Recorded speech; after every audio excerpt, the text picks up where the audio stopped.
თქვენ უსმენთ სათემო რადიოს. ეს არის სივრცე, სადაც ვსაუბრობთ კულტურაზე, ხელოვნებაზე, სოციალურ და ჯანდაცვის გამოწვევებზე, ქალთა საკითხებზე, ეკონომიკასა და პოლიტიკაზე, ახალგაზრდულ ინიციატივებსა და სპორტზე. აქ ისმის დევნილ დახმა და მათი ისტორიები.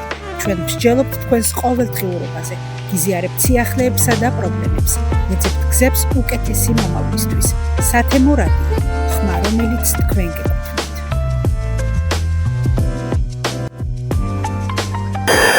მოგესალმებით ძვირფასო რადიო მსმენელებო და მაყურებლებო, ვისაც გეძლევათ საშუალება ნახოთ ჩვენი სათემო რადიოს ხონის ხმა.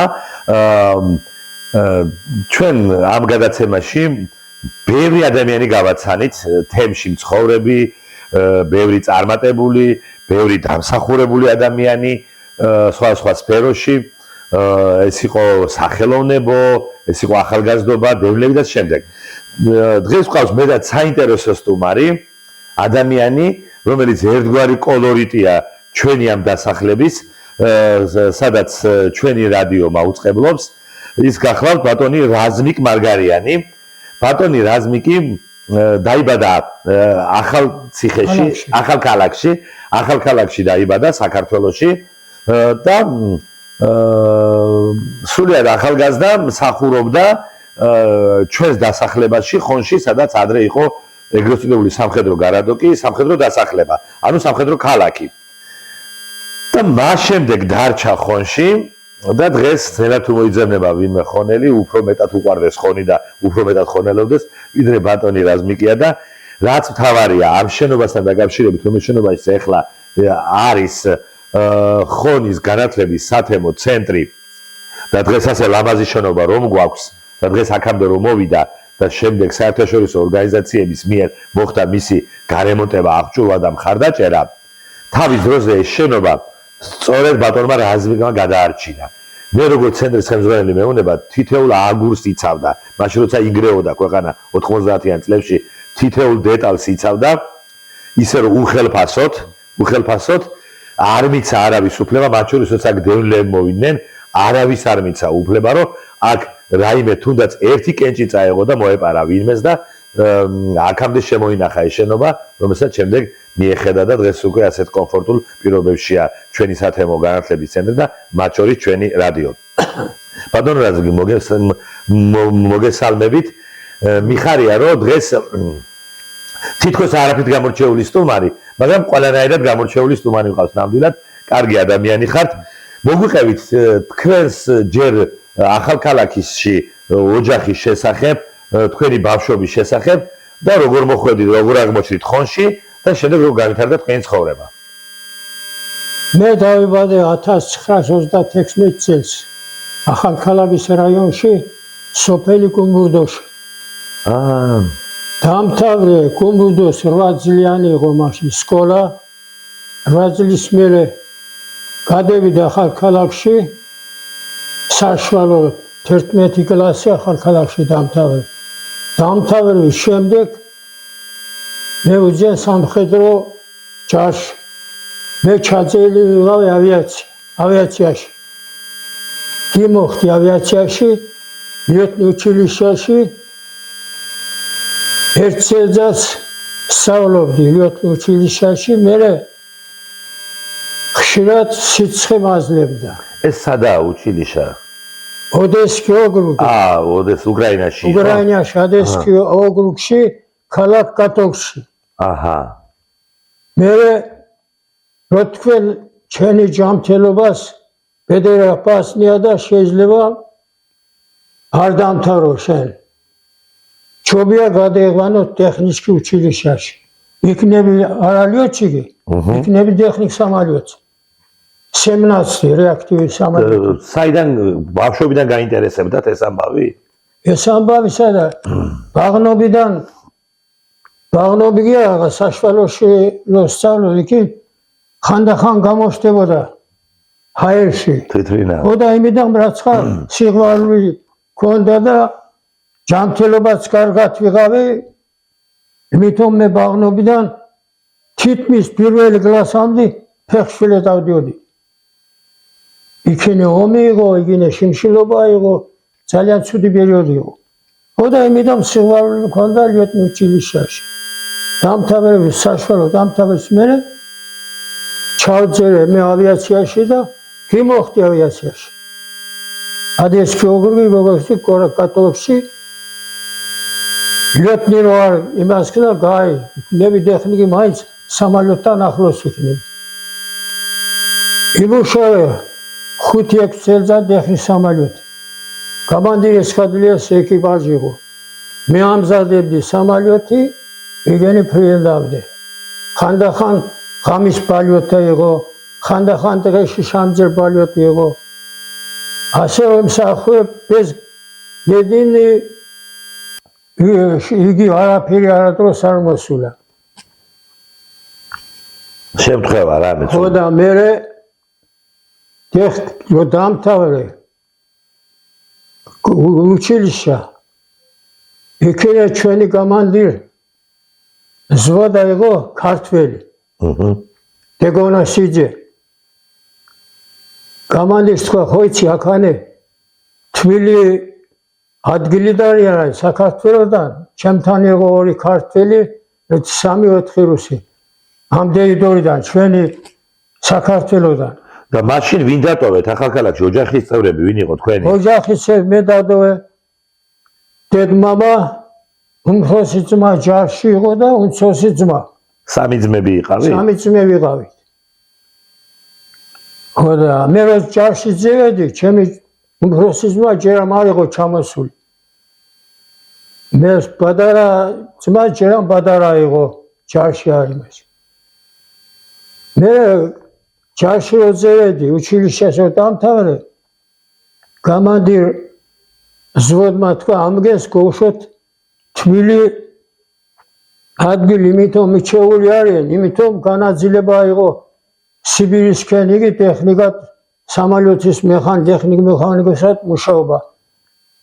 გინასთან ცივია არ იმაშობენ და ხო მაგრამ ჯარი ხო 2 წლიანი იყო. ჯარი მაშინ ავიაცია იყო 5 წლიანი მე რო ძევედი. მარშრუტი იყო 7 წლიანი. რიადავოისკი ისე იყო 3 წლიანი.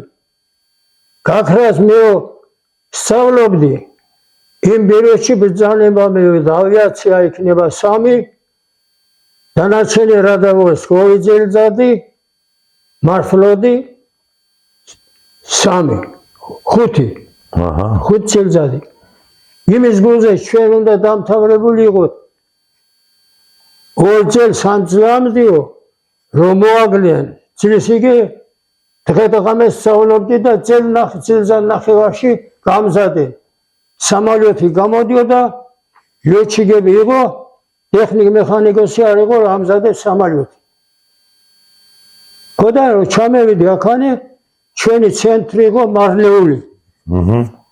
დივიზია მარნეულში იყო. მარნეულში რომ ჩამევიდი გავანაძლენ ჩემთან ერთად 3-4 თქვენ წახვალ ცულუგიძეში.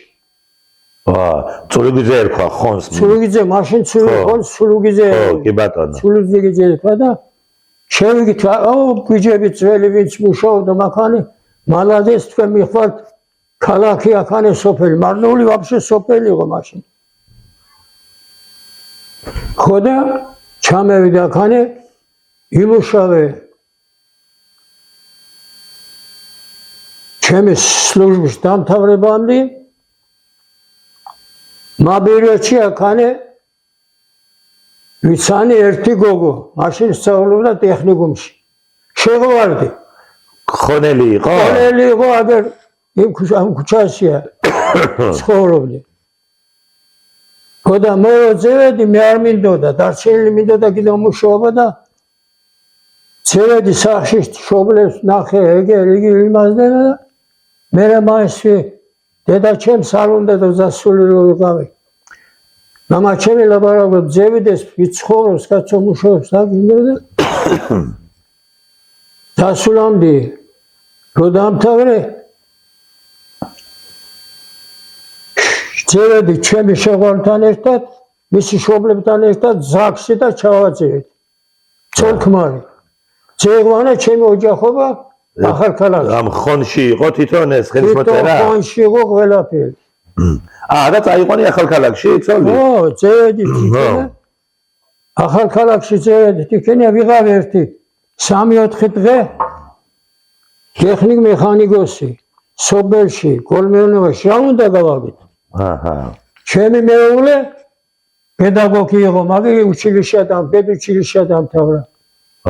იმას მართლა სამუშაო ადგილი გიო. ქუთაისში დაამთავრა ალბათ, ხო? არა, ხონში იყო.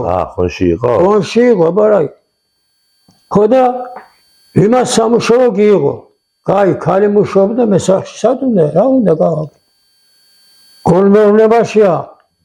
თავმჯდომარე ერთია, ბუღალტერი ერთია. ქვეყნის დამთავრებული აქვე სამშაბლო იგე საშუალო ჯარიდან ჩამოსვლიან და აქანე მე რომ წერედი აქანე ერხვედა დარჩი, იმიტომ საჯირო იყო.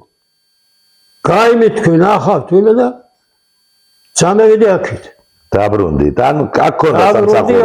დაბრუნდი აქ და 1-2 გვია დადიოდი ხან ერთი ნახულობდა ბიჭო ზამოდი გაფორმეთ იმუშავე ზამოდი გაფორმეთ და მე რა ვქნა მეთი მე ქუთაისში მინდოდა ავიაზავოდში ხო ავია ქარხანა ქუთაისში ავია ქარხანა იყო მაქვანე ავია მასტერი მოტორების იმაზე ტურბინებს აიმარშული მე ვიღავი იქინე ვიღავი ჩეხის უმფროსად დანიშნე ოღონ შემოდი რომ ნახენ ჩემი საბუთები იგი ყველაფერი და ოღონ ჩაწერილი უნდა იყო ქუთაისში.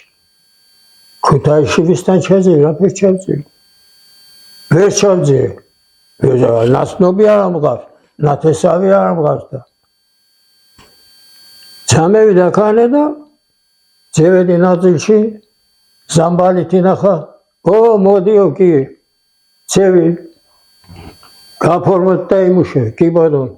ოღონ მე თქვი ჩემი ესკადრილიაში და ჩემი სამალიოთი თუ თავისუფალია იქინე შენ ოღონ მოდი მაიორ გიზგიზევა იყო კომანდირი ესკადრილია ჩემი ეკიპაჟი ჩემი უფროსი რონახა მოდი რაზმი მანდიროსოვიჩ მოდი და კიდე ეკიპაჟში იქნება დაბრუნდი იმუშავე ბატონო რაზმი ძელს აქ მე შვილები ხომ გეყოლათ? კი რა ვარა. რამდენი შვილი გყავთ? შვილი მყავს ერთი პირველი შეძნა ბიჭი. სამწუხაროდ გარდაიცვალა ბადარობაზე. მერე გოგო ახლა ჩემი გოგო დიდია და ერთად ცხოვრობ. ჩემი ბიჭი ცოლი მეიყვანა. შვილები მყავს. ერთი თბილისში ცხოვრობს ქმარშვილინად. მეორე შვილი გათხოვილია კიდევ ქუთაისელია ქმარი სამწუხაროდ გერმანიაში ცხოვრობენ გერმანიაში არიან სამუშაო ადგილი ვერ იშოვა რაც თავარია და იქინე ჯერჯობით და ბატონო რაზმი აქ როგორ შეგუე მე ხონელებს შეგრო მე ჯარიდან გევედი პენსიაში ავანტყოფის. ავად გახთ. ერთ წელიწადში. ბოლომდე აქ ჯარში იმუშავეთ ხონში? ბოლომდე აქ ავად რო გახდი 60 წელს. ერთი წელიწადში ავანტყოფოში იყო ქუთაისში, ჰოსპიტალში. ხერხემლის დაზიანება მქონდა.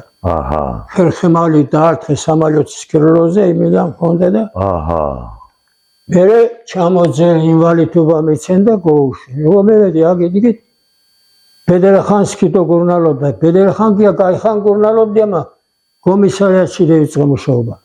აქ ხონში. ხონში კომისარიატში მაშინ გამგება არ მოსილებოდა. იმას სამხედრო იყო, თავდაცვის სამინისტრო.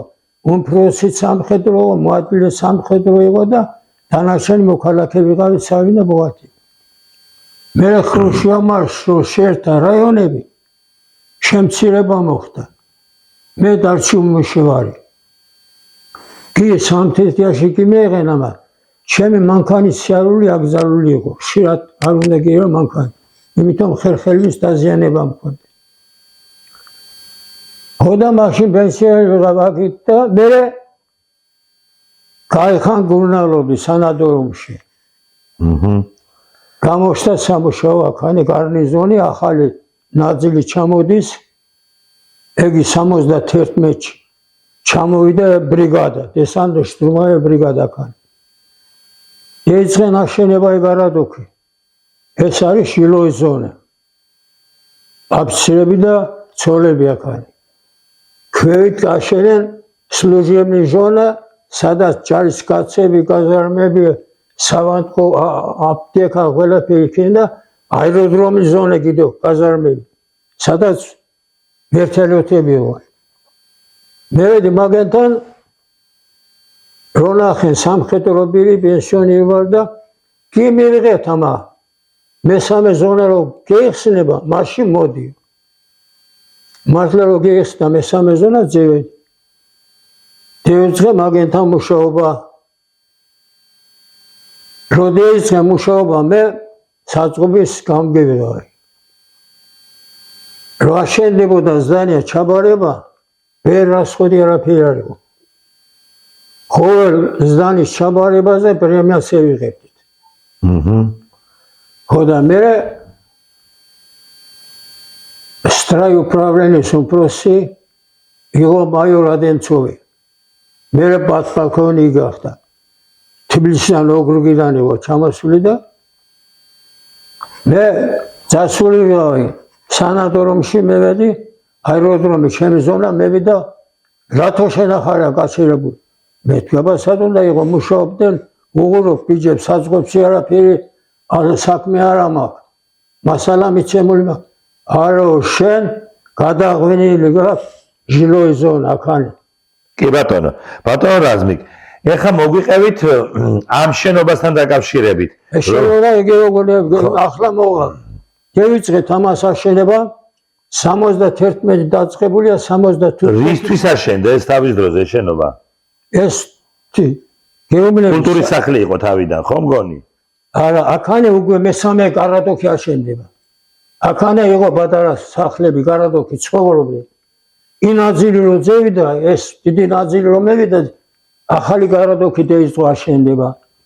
მე გადაიყვანე აქანე მუშაობდა, დამთავრდა მუშაობა. ნაჩალნიკ ბალიტადიელი მევიდა, სადა მარგარიანი, მე თქვი აგერა მე ვარ. შენ უნდა იმუშაო ჩემთან. სად? ამ გლუბში. ხან აშენე ამ გლუბი. ხან ჩავაბარე და ხან მივიღე. ასე გამევიდა. ანუ თლიანად თქვენ იყავით ამის ბატონ პატრონი. დიახ, პატრონი. მე ნაძილის იმას ქნა, მე დანიშნე აქანე და დღემდეო ასე ამბობენ, ვიდეო თვალი არ გჭირდებაო, ბატონი რაზმიკიო, ყველაფერი ზებრალიც აქ რა ხდებაო. მე ამ მაიორთან ერთად მუშაობდით. მე დეშა საბჭოთა კავშირი. ჯევიან 4 თვის ხელფასები უნდა მიცემულიყო ჩვენ. ერთი თვის 3 როგორც შემცირება. ბრძანება მევიდა, შინიტურის გამია, ეგია გააყიდეთ და პირველ რიგში 17 ადამიანი მუშაობდა.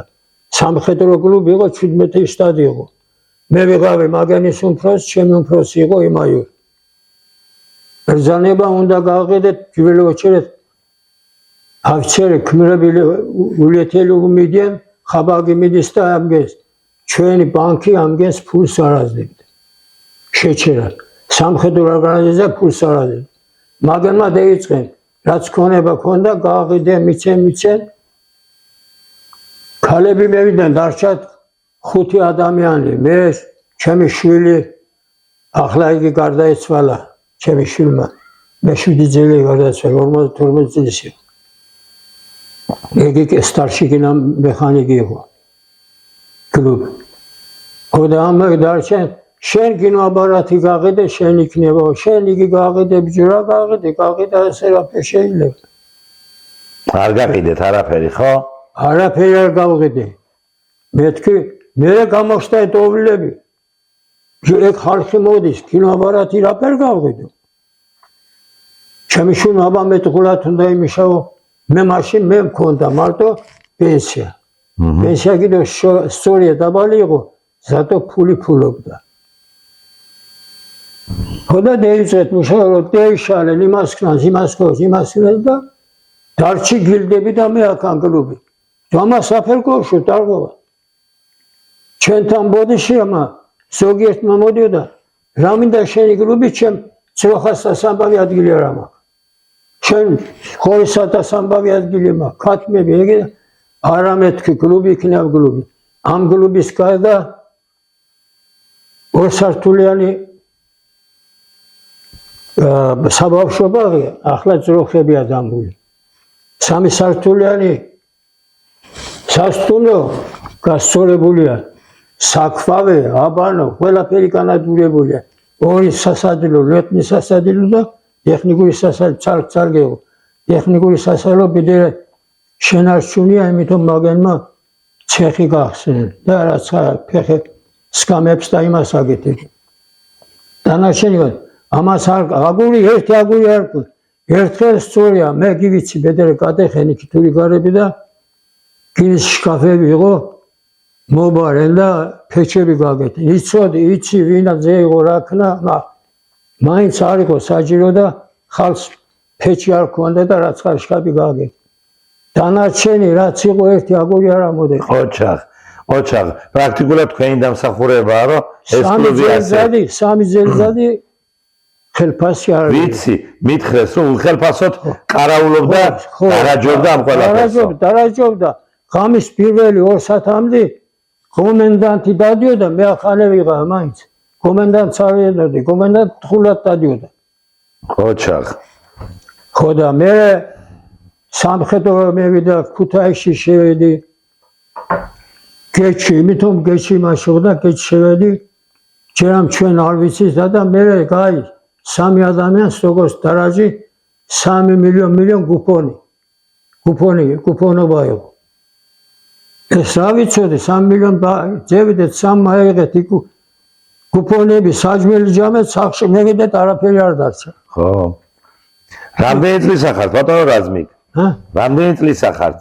ახლა ვარ 99 წლის. ოჩაღ, 99. ახლა 15 მარდი 26 წელს იქნები 90 ლет. ოჩაღ, 90-ის ხებით, ანუ და დღემდე ასე აქტიურად, ასე რუდუნებით და სიყვარულით ინახავ ყველაფერს. სამუშაო მე არ ყოფნოდა. მე ამგენთან რომ მუშაობდი, საწყობის გამგეც იყო და მომარაგებიც მუშაობდი. ნაგრუსკაიო. ოჩაღ. ძალიან დიდი მადლობა. ძალიან დიდი მადლობა. მომალდებული ვიღავი დარჩენილი. ძალიან დიდი მადლობა რომ მევიდე. ინომარეთი იყო და ჩემი იმით. ბენსით შედიოდი ქუთაისი, შენ კარგად იცი, სადა ტრაზევით იყო კინოპლიონკები. საფიჩრაჟი. იქიდან ხელით მოქონდა ფიანი ბაზარს უძაღ. ავტობუსი იქინე გაჩევ, ავტობუსი მეიდან ამგენს კინოს აჩვენებდი 20. ყოჩაღ და ღმერთმა დიდხანს გაცოცხლოს. კარგად იყავი შენ ოჯახთან ერთად. დიდი მადლობა. აი ასეთი ადამიანი გაგაცანით. ძვირფასო მაყურებლებო, ბატონი რაზმიკ მარგარიანი, რომელიც ჩამოვიდა სამუშაოდ ხონში, აქ იპოვა სიყვარული, აქ შექმნა ოჯახი, აქ დაბერდა და აქ აპირებს კიდე ცხოვრებას დიდხანს და ეს კლუბი და ბევრი რაღაცა ხშირად უხელფასოდ გადაურჩინა ხონს და გადაურჩინა ხონელებს. და მართლაც ასეთი ადამიანები არიან გმირები, ნამდვილი გმირები. დიდი მადლობა ყურადღებისათვის. ძალიან დიდი მადლობა სტუდიაში მობრძანებისათვის.